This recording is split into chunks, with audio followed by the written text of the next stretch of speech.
Okay, let's get started and welcome again to Saxo special webinar on FOMC. So we're going to unpack what the Fed delivered in terms of the rate hike, in terms of their tone and the message and where we go from here and what that means for the markets. With me today also is my colleague Redmond Wong. He's a market strategist for Greater China, and I am Charu, market strategist for Saxo Markets in Singapore. Let me just share my slides first.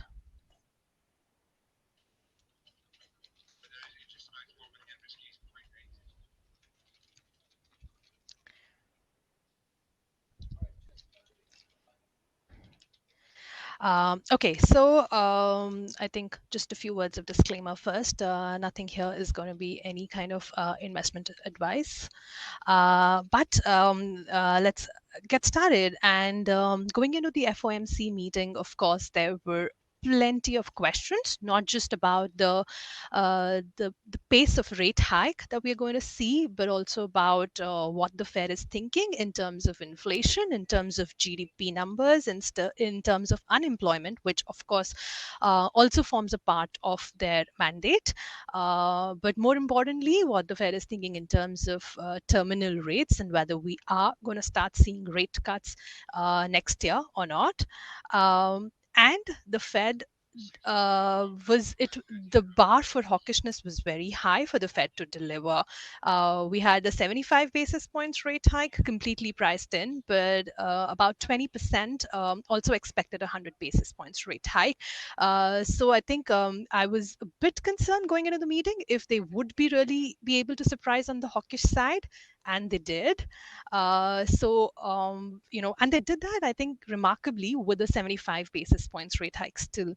So what does that mean? That means we did see a 75 basis points rate hike, but the guidance and the outlook was extremely hawkish going from here. The push to restrictive territory will likely last until next year because of the pressure from inflation. And this comes despite lower GDP growth forecasts and and higher unemployment rate forecasts, which is again a very key message that I think is coming out of this meeting, that the Fed will continue to hike rates, even if that means a slowdown in the economy, even if that means a higher unemployment rate. I think the battle really right now is with inflation, as we've at Saxo have been talking about for some time. So I think that's what we as traders, as investors, need to make sure we are prepared for. I think just coming into some numbers here, the FOMC did raise the benchmark rate to 3 to 3.25%, and has now projected the terminal rate at 4.6% in 2023. If you just look at the numbers closely in terms of the GDP growth that I was just talking about, we have seen a remarkable downgrade in 2022 GDP growth to 0.2% from 1.7% earlier. Growth forecast for 2023 and 2024 also revised lower to 1.2% and 1.7%. And all of these 3 years are showing a below trend growth. The trend growth, as you can see in the longer run column there, is about 1.8% real GDP growth. We are going to remain below that until 2024, but that is not going to deter the Fed to stop hiking rates. In terms of the unemployment, again, very similar story there. We've seen unemployment rate revised higher to 3.8% for this year, but more remarkably for next year to 4.4%. Again, staying there into 2024 as well. So I think that's again key, because that is above the long run forecast that the Fed has at 5%. The overall message here is that despite these risks, despite the pain that the economy is going to see, the Fed will continue to hike. There was some amount of confusion from Powell's press conference, and we did see some wobbling in risk assets at that time. But I think if you look at the median members, I think there's a very clear message there, and I'm just showing the dot plot here. The dot plot actually shows us what each of the members in the FOMC are thinking in terms of GDP, in terms of inflation, but also in terms of interest rates, where they will be at the end of this year, next year, 2024, and they've also added guidance for 2025 this time. So I think some takeaways there from the dot plot. Remarkably, 12 of the 19 participants are expecting Fed funds rate to be between 4.5% to 5% by December 2023. So that is the second key takeaway from the FOMC message, right? As we said, it's going to remain they are going to continue to hike despite the slowdown risk, and they're going to stay there. So, once we reach that 4.5%, 5%, we are going to stay there for some time so that the inflation gets under control. I'm actually a bit surprised that not a single dot has come up above the 5% level.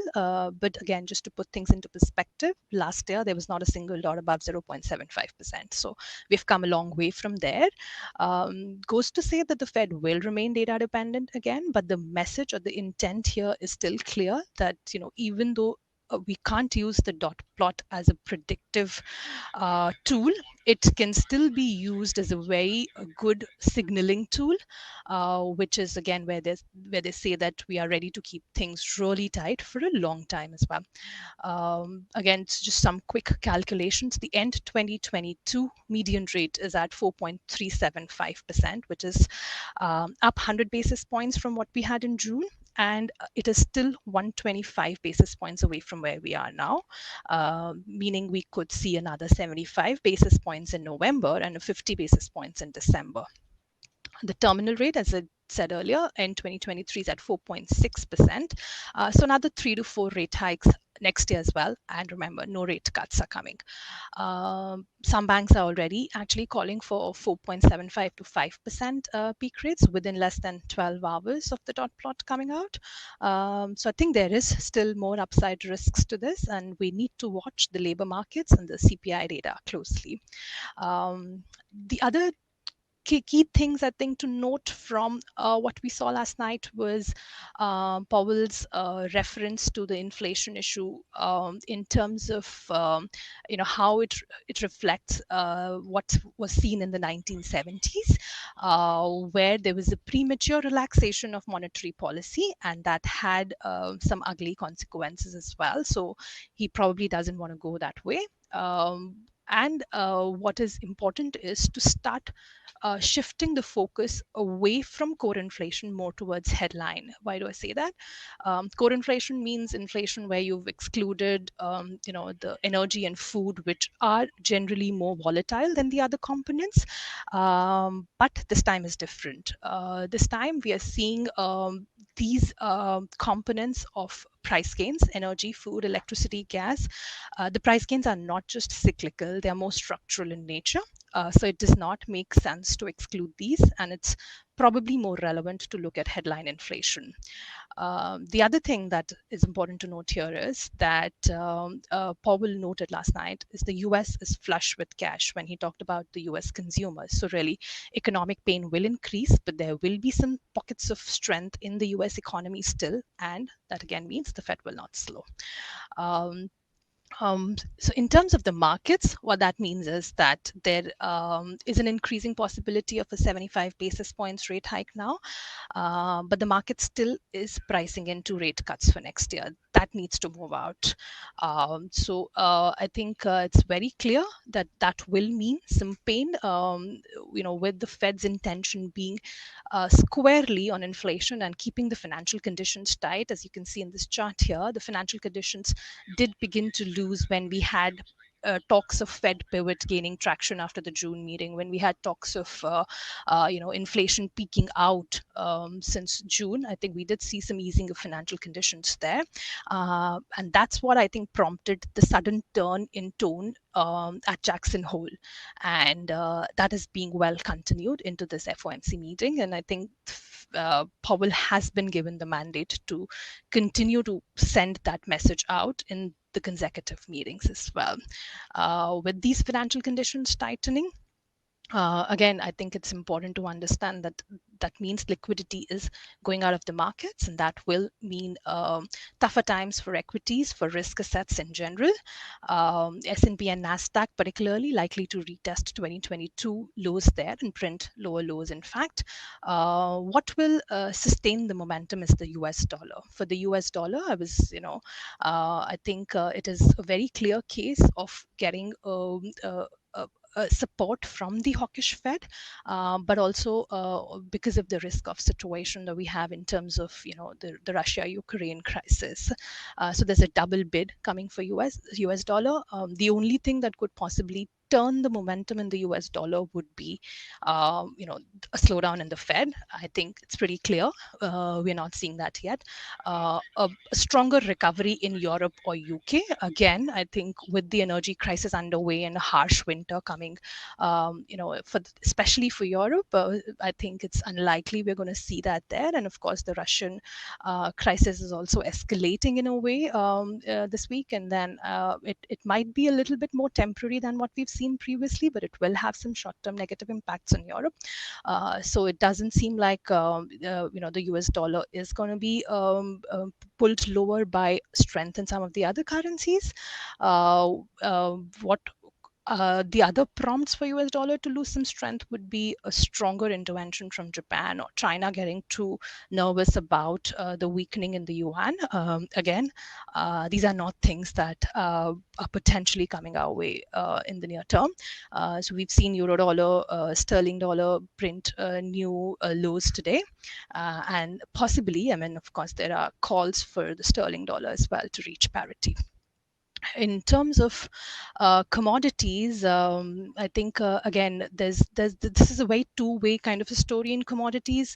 The oil is suffering from short-term risks because of the higher dollar, and so is gold, which is suffering because of the higher yields that we continue to see. So it does look like there will be some short-term pain, but there's still potential in some of the energy and some of the food commodities with the war premium picking up recently. Things like gas, diesel, wheat is certainly more attractive. But longer run, even oil and gold remain quite attractive. Oil, because there is underinvestment and we remain short of supplies, even if the war ends today. There's been so much underinvestment in the energy space that the demand for oil, despite the massive tightening that we're seeing around the globe, is unlikely to kind of bring the market in balance. Gold, because inflation is set to remain higher, even if the Fed pivots at some point. And we don't even need to wait for the Fed to pivot, really. Perhaps at the point where we reach peak Fed hawkishness, that's where when the gold will start to shine again. Again, I think that's still some way off, so short-term pain, but potentially some good entry points will be coming our way. I'll stop there and I'll pass over to my colleague Redmond, who would touch upon equities and bonds and some potential opportunities there. Hi, thank you. Thank you, Charu. And let me get my slide up first.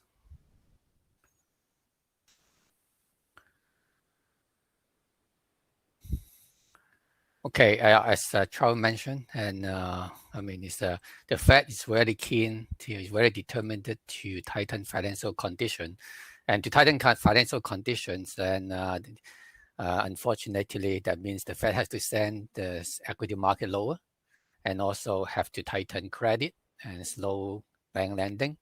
So here you look at the S&P, and with on the left hand side have the CPI shooting up, and then the Fed have no choice but have to be putting a brake on the equity market. In fact, in July, when the equity market took the July FOMC as a dovish, and then the Fed actually saw that this pressure, seeing the summer rally in the equities market.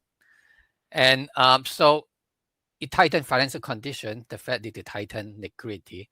And tighten liquidity is not just the Fed fund rate. And of course, the Fed has already started quantitative tightening by reducing the rollover in the balance sheet, the treasury, and also the holdings in mortgage-backed securities. And sorry, if I can just pause you here, Redmond. We can't see your slides. You cannot see my slide.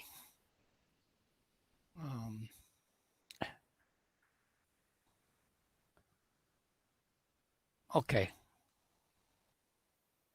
Yeah,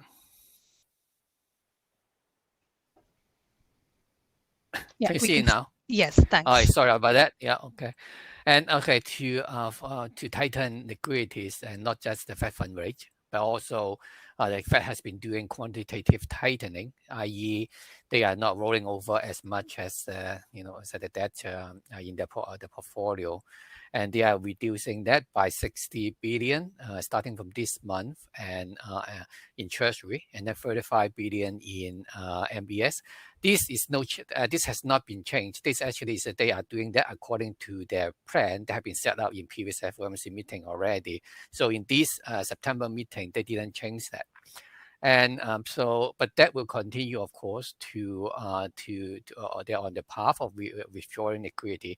And then you look at also what they do is that they also raise the other interest rate. The interest rate pay on reserve balances. That's actually important because during the QE, the Fed actually has injected something like $3 trillion of excess liquidity into the banking system, and the bank are parking those cash at the Fed, and the Fed has been paying and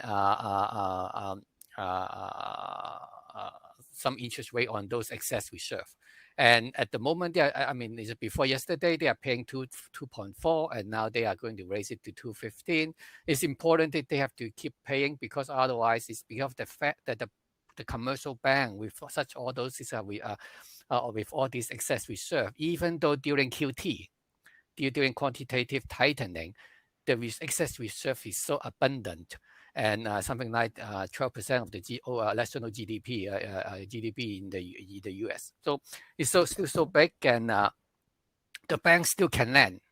Can still expand the lending. In fact, bank lending has been quite strong lately, so the Fed have to increase this rate, and to also to keep those the bank from lending expanding their lending. That's part of their liquidity withdrawal in order to do that. But of course, and if that would be politically later on, there would be challenge if some of the congressmen starts looking at it, saying that why the Fed is paying so much to the bank. But if you times 3.15% to $3 trillion, but at the moment, that is the plan. And then the important thing is also the overnight reverse repo, the minimum bid, the 3.05 rate, and that is important because they has increased, and money market fund in the US, a lot of money market fund, they have been investing their money in the reverse repo market with the Fed.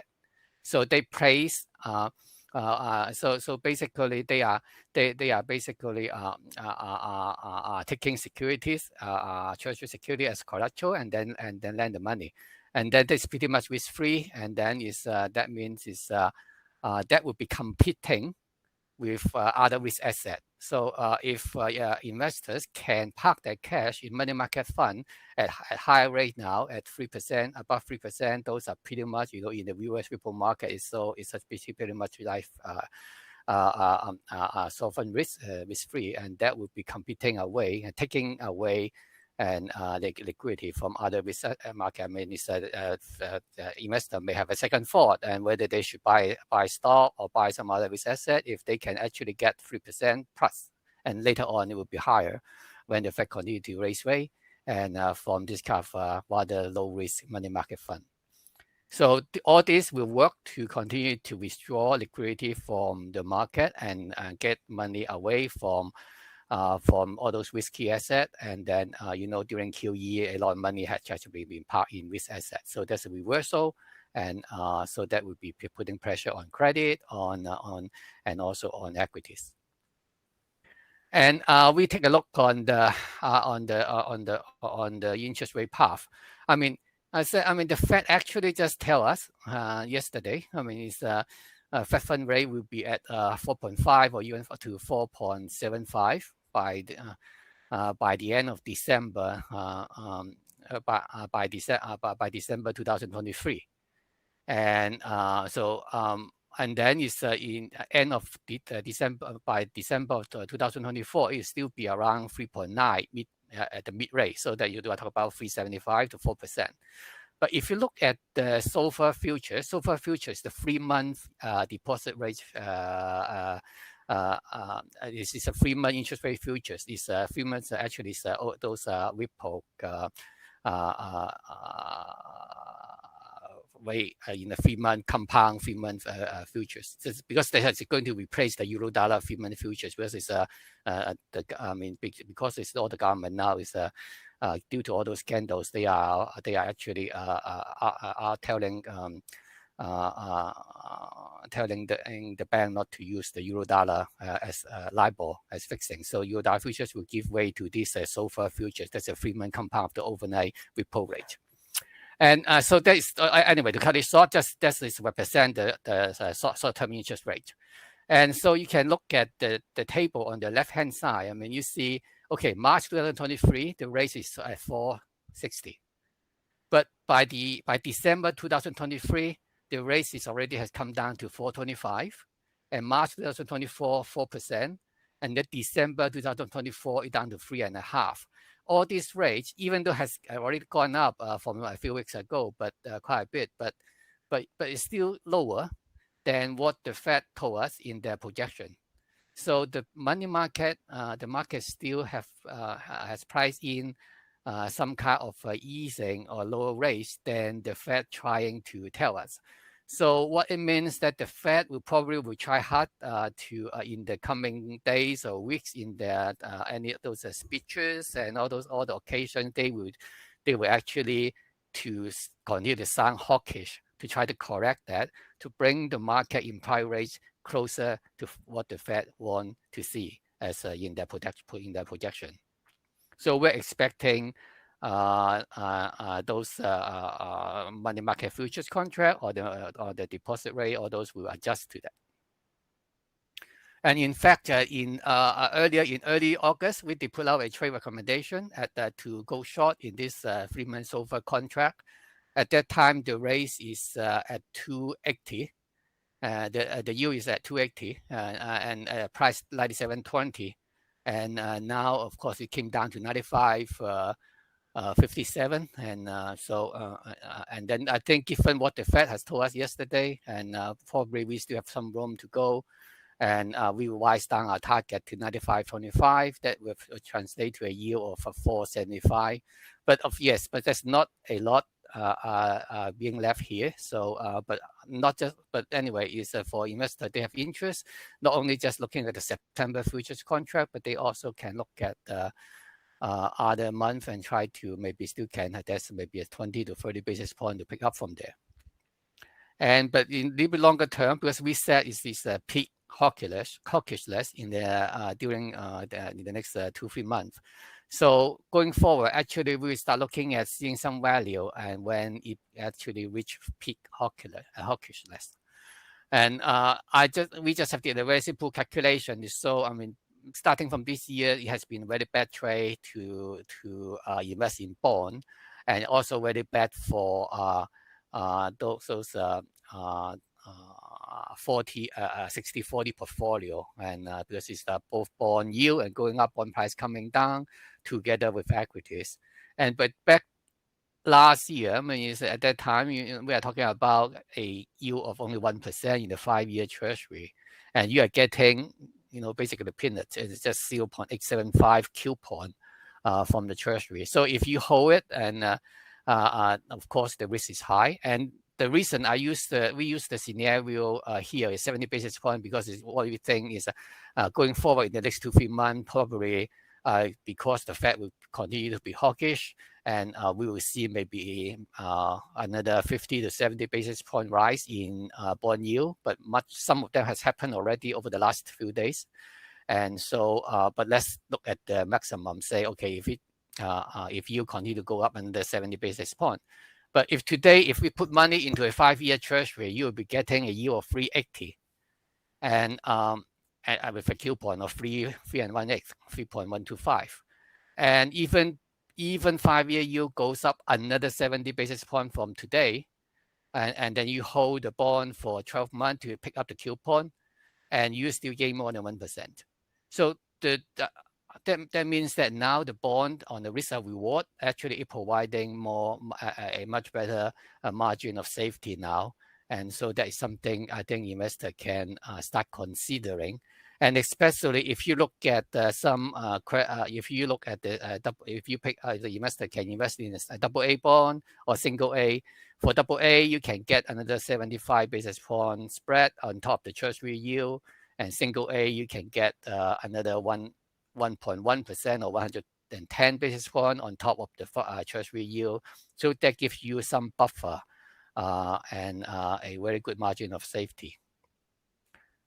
But because it's the Fed trying to tighten financial condition, and the high yield credit spread probably will go wider, and so we will actually suggest that at the moment those 482 basis point spread on the high yield US dollar corporate high yield is not rewarding for the risk. So it's better to avoid high yield for the time being. But when the Fed really get to the peak hawkishness, and when the stock market has been really slowed down more, and credit spread have jumped, and something has been really broken, and then that will be maybe early next year. There will be a opportunities for switch out of the high quality bond back to high yield credit. So just to sum up, and our view on the asset allocation after the FOMC, I think we still think that we should underweight equities at least in the next 1 or 2 months. But if any major sell-off, big spike in volatility, and some credit event or those, then maybe we will be near the bottom and can start getting back into equities and risk assets. So we are in short term pessimistic, but at the same time, I think we're optimistic that we may not be too far away from the window opportunities to getting back into equities in the coming months. And in the near term, we like to stay long in US dollar, given the monetary policy tightening. But again, when inflation stay high, but the Fed actually has already reached the maximum kind of hawkishness, and then is the market start adjust to that, and then we'll be start seeing some weaknesses in the dollar, and that will be a few months away probably. And so we turning overweight in the medium to long term bond, but stay away from anything in the money market or 2-year. Those will still be going up in yield, but the long end, the yield will be anchored by inflation expectation, which the Fed has done a good job to keep it in bay, and also is the slowdown in the economy that is more likely to come. And so over the next 1-2 months, and because of this spike in volatility and the tighter financial condition, and that we still favor value stock over growth stock. And when we have seen the peak and also the trend in really a decisive trend in the decline in long-term interest rate, then may be time to get back into the tech sector, but not yet probably for the time being. That basically sum up everything we are going to say today.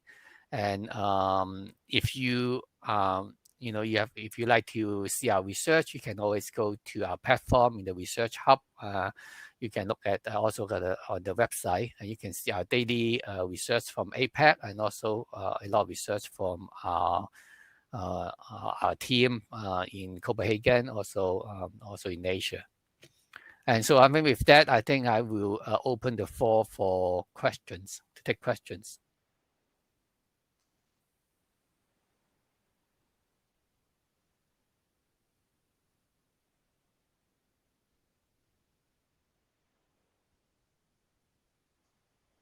So there's one question from someone about how to trade in the sideways market.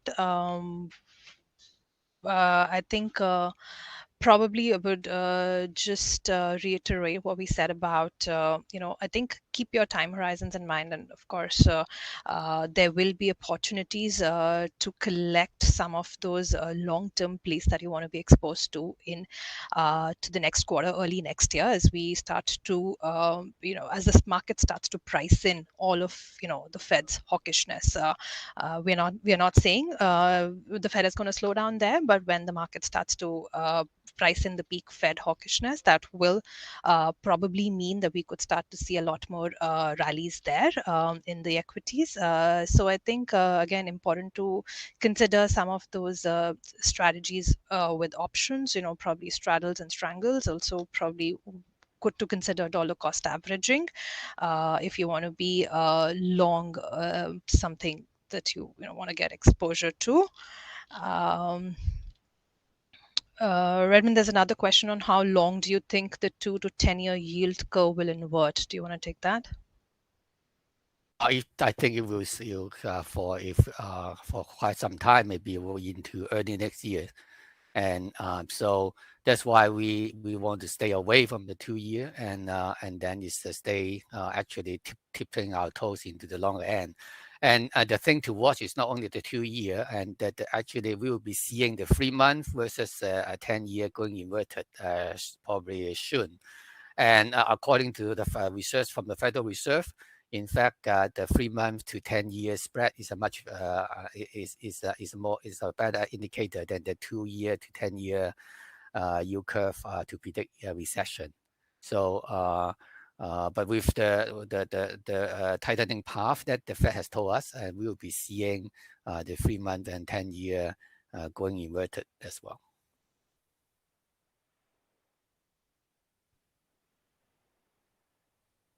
There's Also back to some of the previous question about some short-term trading, and I think can also study some option spread, and I think is to trade some kind of range, and that would be interesting. Okay, there's also a question on the oil price development in the near term after the interest rate hike. Like I said, I think oil is obviously battling multiple forces right now, which is the higher dollar kind of weighing down on oil prices, but at the same time, Russia-Ukraine tensions picking up, which because of which we did see a spike in oil prices yesterday, and I think they're pretty much supported again today as well. But I think continue to highlight the fact that there is a lot of structural shortage that we're seeing, in the oil side, and even in the near term, when we do say that Europe's going to face a tough winter, there's going to be a lot more demand for gas to oil switching. The sentiment that I highlighted from Powell on the U.S. consumer as well doesn't seem like the economy is going to slow down in a big way. So the demand side certainly, I think, remains a lot more supported. The issue is really on the supply side, but of course, there's some speculative interest, which also drives, the oil prices here. So I think I would still think that the volatility is going to remain pretty high for the energy markets in particular, as the war rages on, as Europe tries to deal with this winter particularly, but also into the next year. And overall, I think a long-term bull trend in the oil should be sustained. Redmond, do you want to take the one on Hong Kong stocks? What is the outlook for Hong Kong stocks besides the macro headwinds caused by tightening path? What else do investors need to be aware of? Yeah, certainly that global that macro headwind is quite strong, and especially given the linked exchange rate regime Hong Kong is in, and so its interest rates going to go up also in Hong Kong. That will also, and I think Hong Kong will also be pressured also by maybe some disappointment on the speed of recovery in China. I think quite a number of investors are looking for a reopening of China soon, and after the October 16 meeting. And that probably, I think investors probably will be disappointed on that front. And also the relaxation of regulation in China, probably especially over those internet company and so on. And that might be not as much, not as much as some investor has been hoping for. So yes, I mean Hong Kong share in the Hong Kong stock market has come down a lot, and valuation is not too expensive. But given the possibility for some downward earning revision, the earning momentum is not really picking up yet. So it's more like slightly below average, but not the valuation is not into a very cheap if you after you taking into the consideration of earning downgrade coming. So probably we'll see. We need to be patient in Hong Kong. I think probably we will see better opportunities again into early next year rather than the immediately 2-3 months time. Okay, I'll just take a last one here because we are running way ahead of the scheduled time for this call. Any view on the Singapore market? How will Fed's decision impact the Singapore markets? I would say that, of course, again, short-term impact, negative impact cannot be ignored. We've seen that across the board in Asia today. And but that being said, I think Singapore still remains a key safe haven. It is, I think, being supported in a big way because of the reopening demand, and tourism really picking up. And I think that will also be a key story going into the fourth quarter, where tourism demand is likely to pick up some more. So consumption, of course, remains pretty supported there. At the same time, I think Singapore has also managed. Of course, there's pressures on commodity side from fuel and food prices, but at the same time, I think there will be some pockets of opportunity in Singapore in terms of REITs. I think that's also one more question I'm seeing on the chat today. And REITs, of course, as the key dividend plays that they are, and help to offset the inflationary pressures as well. So that remains a key play. But of course, we need to be very cautious in terms of REIT as to if they have exposure to Chinese property sector, knowing what's going on there. I think that could be key risk. REITs with high levels of debt can be a key risk as well, because the interest costs are going up. So the higher the debt burden, it does reduce the ability of the REITs to pay out the dividends of the same order as they've been doing. So we need to be a little bit more selective. Of course, there's demand in terms of REITs because of the reopening, because it's the malls and retail REITs and office REITs and all are certainly looking a lot more better placed. Travel and tourism related stocks like SATS and Singapore Airlines are doing well. Even the banks are doing well because of the higher interest rates. And the good thing about Singapore market is that we do expect there will be more tightening to come in October, but a lot of that is priced into the markets as well. So despite the short-term headwinds from the Fed rate increases, I think it remains a key safe haven to consider. And I think we'll stop there. If there are any more questions, please feel free to reach out to us through your sales people, or probably just send us an email. And obviously continue to look out for our research on our platforms, also on our social media. The link for this video will also be shared on our YouTube channels. Thank you for attending this call today, and have a good day, good week ahead. Happy trading. Thank you.